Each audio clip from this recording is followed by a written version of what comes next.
حکمت‌های زندگی.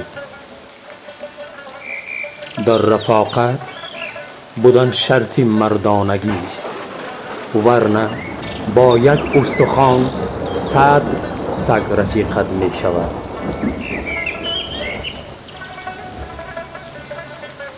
دنبال کسی باش که دنبال تو باشد. این گونه اگر نیست پس دنبال خود باش.